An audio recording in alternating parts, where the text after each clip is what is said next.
What's up, guys? Welcome back to Gotians Games. Welcome back to, or not, welcome back. I mean, it's a reaction video, so I guess welcome back to another reaction video. But today we're doing something different. We're doing something I actually haven't done before. Have I done this before? Actually, you know what? I did it once on Animated Muscles video. I reacted to one of his videos. But today we're going to actually react to my cousin's video because I saw Dragon Ball Broly. And so he saw Dragon Ball Super Broly, and I haven't actually, I haven't talked about it to anybody, nothing like that yet. I haven't. I actually banned it in my Discord from being talked about, so over the weekend, so nobody could be spoiled, and people would have a chance to talk, to watch it. Now I understand that the movie's not available in certain countries yet, and I'm sorry, it sucks. I said I was gonna hold back and not talk about it until after the weekend. So now we are after the weekend. So we're gonna talk about it. So I don't know if my cousin's video has spoilers or not. It didn't say. It's just a movie review, but I'm gonna watch it. We're gonna react to it, and I know for a fact I'm gonna talk about some spoilers in this. So if you guys don't want to be spoiled for anything, then I'll give you a chance to click off the video. But make sure you guys are hitting that like button first and subscribe if you guys are new. In 3, 2, 1. No, wow, I can't count. 1. Let's go and watch my cousin's movie review. Continue to Astonish, where we discuss comics, movies, games, and more. And today I'm going to be doing a review on Dragon Ball Super Broly. Now, I gotta say, just to put it short and just to put it out there, this movie is the best Dragon Ball movie I've ever seen. Is it?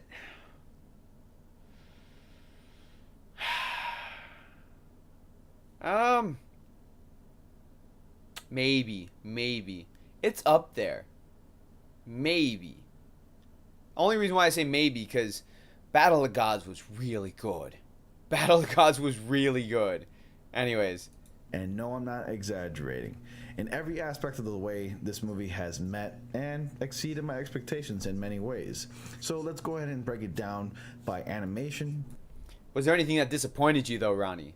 I think that's what I'm more curious about, to be honest with you. Everybody's giving the movie high praise. I have some issues with the movie. I don't know if he has issues with the movie or not. Character, of course, humor, and my overall thoughts on the movie. Starting with the animation. Oh boy, does the animation really exceed my expectations. I like the animation. I agree. Probably the best animated version of Dragon Ball I've ever seen. Obviously, they got new animators in this movie to do this film because the production quality in this movie is really high and probably the highest you'll ever see in any Dragon Ball movie so far. This movie, going forward, has set the standard for Dragon Ball animation. I don't know, cause okay, I liked it as a movie, and it's very aesthetically pleasing. The way they designed everything like pops really nicely. I don't know if I would want to see it going forward though. Maybe for movies, but okay. Here's a good example. I don't know if some of you guys watch Naruto, right? So Naruto, I don't know if you're caught it or maybe aware, but on certain fights they'll change the animators and they'll make it like this. This isn't the first time that animation's been done like this where they went and changed it completely. So in the first the big fight with Naruto and Sasuke, when they fight each other in the valley for the first time when they're kids, and they knock each other out, or well, Naruto gets knocked out, but whatever. That whole fight was animated very similar to this. They made it very manga-esque. So that's, I don't know if I want to, if Naruto was like that the entire time, I don't think I would have enjoyed it as much as I did. And I think if Dragon Ball moving forward stays in this kind of design, I don't know if I would enjoy that, to be honest with you. I feel like the whole series would have been taking a step back, because I really did like the way that Super was done towards the end of Super, getting the higher paid animators to animate the show, for most of the Tournament of Power, I think was really good. Now we're not going to talk about episode 5 and all that stuff, but anyways, it totally meets the old and the new, and just yeah, I agree, meshes them together, and out comes this. It's like you're reading the manga and it's coming to life. Now, if you've watched Dragon Ball Super, you've noticed that the animation is obviously different. It's updated in quality. The characters seem a little bit more plasticky and shiny in there, but sometimes, but I think it was only mostly for the transformations, because that was the whole point of the Tournament of Power, was like, where are we going to go from here? Like, we're going to go further and beyond and everything like that. So like Ultra Instinct Goku obviously is going to look, or Mastered Ultra Instinct Goku is going to look all new and shiny. And of course, Blue Evolution Vegeta, same thing, is going to look all shiny and new. I mean, I think that was the idea of it. But yeah. But not in this movie. This movie looks like it's hand-drawn, combined with CGI It does. and cel shading all together. It does. And it is a masterpiece. It's over the top because it's Dragon Ball and it's anime. It's stunning to look at. The color palettes that they chose for the characters, as far as skin tone, costumes, environments, it just really sticks out, and it's very distinguishable, from like the environment to the color to the skin tones. I really love the way everything popped. Very truly vibrant and beautiful. So totally the top-notch animation, and some of the best animation I've ever seen in anime in general and in a film. This movie totally exceeds those expectations, so you have nothing to worry about. Number 2, character. Now, if you've seen the original Dragon Ball Z Broly film that came out like 20 odd years ago or so, that movie really makes the character seem like it's lacking. And when I mean by the character, I mean Broly. So in that version, Broly was just a character who was annoyed by Kakarot, aka Goku, who created a lot in his, pod right next to Broly. And that was kind of a ridiculous reason, and it almost seemed like it was a joke. Not in this movie. Now, well, that's not a good picture, my cousin. That's not a good picture either. Not get into any spoilers. I'll leave him there. Yeah, the whole story, the whole backstory with Broly in the first movie was bad. But there was a little bit of the Paragus backstory in the first Broly movie that kind of helped a little bit. Like, they obviously expanded upon it further in this movie, with Paragus having a much more fleshed out backstory, why he hates Vegeta and Vegeta's whole bloodline, because they were exiled and stuff like that. And that was taken from the original Broly movie. That happened in the original Broly movie. They exiled him and Broly, and so Paragus wanted revenge against Vegeta. Well, while at the same time Broly was being a little bitch and wanted revenge against Kakarot because Kakarot cried. So I mean, obviously they fixed that, and they made Broly become a much more fleshed out character. And I absolutely love the way that they worked Broly's character. So don't worry about it if you haven't seen the movie. I'm not going to spoil anything. But my I will bad. say one thing. The character of Broly in this film is much more enjoyable and relatable in this film than we got in the Broly movie that came out years ago. So definitely Broly, the character, is improved upon here. He's a much better character, and he's more likable than ever before. And that's all I'm going to say about Broly. Now let's move on to the voice acting. There's not much need to say here. The voice acting is done by Sean Schemmel, who plays Goku famously, Christopher Sabat, who plays Vegeta and Piccolo, and various other characters, and so on and so forth. So the voice acting is stupendous, and Sean Schemmel really does put 1000% into his work when it comes to the voice acting was good. I liked it. He does a phenomenal job, and you gotta love the guy. I praise him, and I still praise him to this day. He's one of my favorite voice actors in the industry. It's just amazing to see that. It's just with every single movie and every episode of Dragon Ball, the dude just gets better. And that goes the same for Christopher Sabat and other voice actors in this show and the movie. The voice acting just gets so much better. But overall, guys, Dragon Ball Super Broly is a great time. I went with a few friends at a theater near me. I didn't get to see this movie in IMAX. It's a real shame, because I think this movie does deserve an IMAX treatment. Okay, I 100% agree right there that this movie should have been in IMAX. I don't know why they decided not to release it in IMAX, but I would have paid the $20 to see this movie in IMAX. Now, that is probably my biggest complaint about this movie, is the fact that I had to watch it in a standard regular movie theater. Like, not even digital. It wasn't even a digital movies theater. Like, because I don't know if you guys know, but there's your standard movie theaters. You have your digital, you have your 3D, and you have your IMAX. Like there's 4 different freaking ways they can do movies now.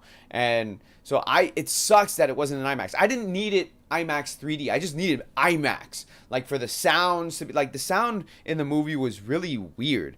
At some parts, and I think it had to do with the fact that it was on standard movie screen with the standard audio, and it really like it took it away in the beginning of the movie, especially where like the lows were really like dominant, and the vocals of the movie like just felt kind of like if they were talking through like a jacket or something. Like how annoying is it to hear me talking like this? And imagine like you have the sound effects going on in the background, especially like all the bass and stuff. It's that's one of the things that for me it took it away a little bit for the movie. And it is available in IMAX theaters. And the tickets sold out really quickly. There were no IMAX theaters. There were no IMAX theaters available in my area whatsoever that were playing this movie. Like I checked every theater in my area, not one that has IMAX theaters had the movie playing in IMAX. Not one.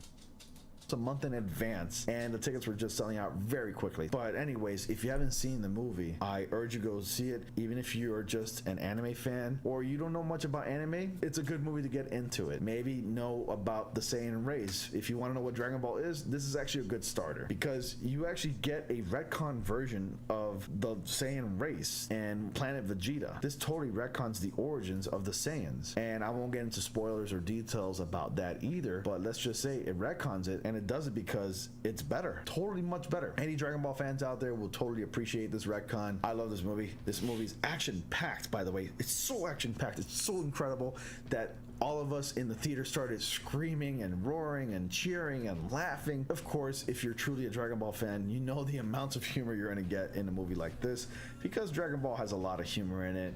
It doesn't really take itself too seriously, but it knows how to be awesome, it knows how to be funny, and it just knows how to be heartwarming as well. So totally enjoyable, amazing movie. You're gonna have a great time, great for the family, friends, whatever. Go see the movie. I urge you to go see it. I'm gonna give Dragon Ball Super Broly an over 9,000 or an A+ in this case. Anyways, guys, that was my review for Dragon Ball Super Broly. What do you guys think of it? Have you guys seen it? Let me know down in the comment section below. Please be sure to like, comment, subscribe, and click on bell notifications so y'all don't miss anything. And as always, guys, I will see you all in the next comic panel. Alright, hold on. Okay. If you're a Dragon Ball fan, you'd appreciate the retcons. Ronnie, I know you're going to watch this video. I'm a Dragon Ball fan. I don't appreciate the retcons. No. Some of them, yes. Not all of them. No. Okay. Spoilers. I told you I'm going to talk spoilers. I know, Ronnie, you didn't, but I'm going to talk spoilers. The first 20 minutes of the film is the backstory with Planet Vegeta. Basically, the retelling of Bardock's story mixed in with Dragon Ball Minus, where they introduce Gine, Goku's mom, and I don't appreciate the backstory. I don't like the change, and here's why: because they turned Goku into Superman.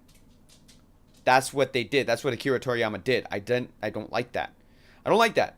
I like the fact that in the original Bardock movie, okay, I like the fact that his son leaves while Bardock is coming back to Planet Vegeta, like, because he knows what everything's going on, or like he sees the future and everything. Like, I like the original Bardock special. I really like that.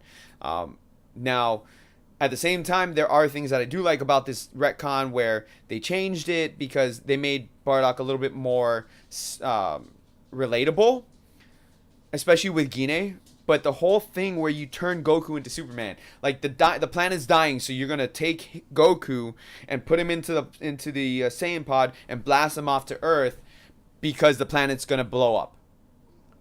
That's Superman. That is Superman. Why did you have to do that? Why? Zelda, stop. Like, I don't understand why they had to change it like that. That was, the whole thing that was cool about the Bardock special was you have one man who nobody's listening to, And then he decides, you know what, I'm going to go and try to fight them myself. And that's what makes the Bardock special so good, is that like he goes to try and save the Saiyan race, even though he knows he can't. And then you have that moment with King Vegeta and Frieza basically kills him in like 2 shots or 2 punches or whatever. And so, you know, we didn't have that in this movie. We didn't have that at all. It like cuts immediately to, it doesn't even show Bardock fighting the Frieza Force or nothing like that in space. It just immediately cuts after Goku shoots off. Immediately cuts from there. Bardock is in space, and then you see the Death Ball coming into onto Planet Vegeta, and he's there, and it shows that iconic scene from the Bardock special where he's dying in the Death Ball. You know, that to me it was just like some things I liked, some things I didn't like. Overall, I don't know if I'd give it an A+. I think Ronnie has what I like to call fan goggles. This is the type of movie that I would not go see more than once in the theaters. And here's why. Okay, if you want to enjoy this movie to the full extent that you possibly can, only go watch it once. Because you watch it more than once, you're going to start nitpicking at everything that bothers you in this movie. You can tell that this movie was cut down so much. And we already know, like, if you were keeping up with the way the development was going with this movie, we already know that Akira Toriyama designed this movie, or he wrote this movie to be a 3-hour movie. Okay, they cut out an hour and a half of script and footage from this movie, and it shows, especially towards the last half of the anime or the movie. It shows. You have that moment where Vegeta's fighting Broly. He's in his Saiyan armor, and it's like intact, and all of a sudden, which you saw that scene where him and Goku are together. Goku's doing a Kamehameha and Vegeta's doing a Gallic Gun. Well, Vegeta's armor is like pretty much beat up to hell. Well, it went from Vegeta being in complete armor to then that scene in 2 seconds. 2 seconds. So that kind of bothers me a lot, because then it's like they cut out a lot of Vegeta's fighting. You know, and again, this is why I'm saying, like, if you want to enjoy this movie to the full extent, watch it once. That's it. Because then you can keep your fan goggles on, and then you can enjoy the movie for what it is. And I'm not saying that I didn't enjoy the movie. I love the movie. I had so much fun watching it, especially that I got to watch it with my daughter. You know, it was just a lot of fun. She liked the movie. You know, I saw her getting teared up at the moment that Bardock and Gine were sending Goku off into space. I saw my daughter getting teared up for that. I got sad. I started to tear up because of my daughter. So yes, I mean, while I am complaining that they turned Goku into Superman, and, you know, having that scene, I'm not going to take away from the emotional aspect that it has on there.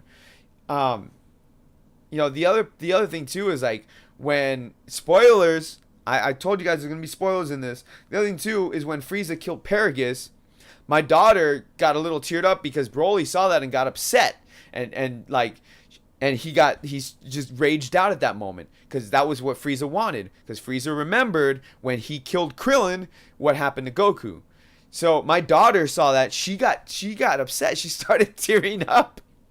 And after the movie, she told me, she's like, I didn't like that part when the bad guy killed the other guy's father. And I was like, and she's like, why did it show the other part? Because she hasn't seen all of Dragon Ball Z. Because to me, she's not old enough. Like, she's too innocent to watch all of Dragon Ball Z uncut. And that moment where Krillin dies, like, it's a little bit intense. So, in the movie they showed the edited version of Krillin dying, which is not too much of a difference. But in the edited version, Krillin flies up. It shows Krillin really quick and blows up. In the unedited version, Frieza shoots him up. Like, he flies up, Krillin flies up, and you see his chest expand right before he's gonna blow up. So, just little minor things. But anyways, that's not what we're talking about. Honestly, I would give the movie a solid B+, like a full grade lower than my cousin did, and only because it felt rushed at the end. It really felt rushed. I thought it was a fantastic movie. It was a lot of fun. I had a great time watching this movie. I'm gonna buy it when it comes out on Blu-ray, and I'm gonna watch it all to hell at home. But I'm not gonna go and spend the money to go and watch it in the theaters more than once. I don't want to do that to myself. I want to have a fun memory in my head watching it with my daughter, and leave it at that. Let me know what you guys think down in the comment section. This was my basically like my review mixed with my cousin's review. Go check out his channel, News to Astonish. There's always a link to his channel in the description of my videos. So go ahead and check him out. I'll leave a link to this video as well. Make sure you guys are hitting that like button, subscribe if you guys are new, and I will catch you all in my next video. Like I said, leave a comment. Let me know what you guys think if you saw the movie, and what you thought about me reacting to his video. I will catch you all later. Peace out, guys.